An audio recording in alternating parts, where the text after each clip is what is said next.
শিরকের মধ্যে শিরিক যেমন দুই প্রকার, একটা হলো শিরকে আকবার, আরেকটা হচ্ছে শিরকে আসগর। শিরকে আকবার হলো বড় বড় শিরক, যেই শিরকগুলা মানুষকে সরাসরি কাফের বানায় দেয়। এর মধ্যে এই শিরকে আকবার চার প্রকার বলেছিলাম। শিরকে আকবার চার প্রকার, বড় বড় শিরক চার ধরনের। প্রথম যেটা, সেটা হলো যে আল্লাহকে ডাকার সাথে অন্য কাউকে ডাকা। তো এটা দিয়ে উদাহরণ হয়েছিল কোরআনে কারীমের আয়াত, মানুষ যখন নৌজাহানে চলে তখন বিপদের সম্মুখীন হলে আল্লাহকে ডাকে, বিপদ থেকে উদ্ধার হয়ে গেলে আল্লাহ বিপদ দূর করে দিলে পরে আল্লাহ তাআলার কথা ভুলে যায়, দেবদেবীদেরকে অন্য মানুষের কথা ডাকা শুরু করে দেয়।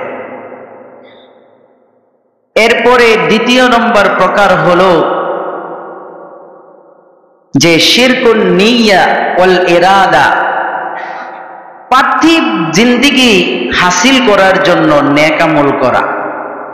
নিয়তকে এটাই করছে, যা আমল করবে পার্থিব জিন্দেগিতে পাবে, আখেরাতে তার কোনো অংশ নাই, শুধুমাত্র জাহান্নামের আগুনই তার অংশ।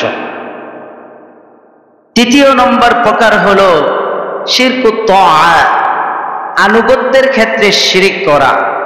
আল্লাহ তাআলার বিধান না মেনে আল্লাহর বিধানের পরিবর্তে যেই বিধান মানুষ রচনা করেছে ওই বিধানকে অনুসরণ করে আল্লাহ তাআলার সাথে শিরিক করা হয়। এই ধরনের শিরিককে বলা হয় শিরকুত তাআ। এটাও বড় শিরিকের মধ্যে একটা। চতুর্থ নম্বর শিরিক, সেটা হলো শিরকুন লিল মুহাব্বা, মহব্বত, ভালোবাসা। আল্লাহ তাআলাকে ভালোবাসার ক্ষেত্রে আল্লাহর সাথে সমকক্ষ নির্ধারণ করা। এই শিরকের ব্যাপারে আল্লাহ তাআলা কোরআনে কারীমের মধ্যে একথা জানিয়ে দিয়েছেন যে আমার মহব্বতের সাথে কাউকে মহব্বত করা যাবে না। শিরকুল মুহাব্বা এটা বড় শিরকের মধ্যে একটা শিরক। চতুর্থ নম্বর প্রকার হলো এটা।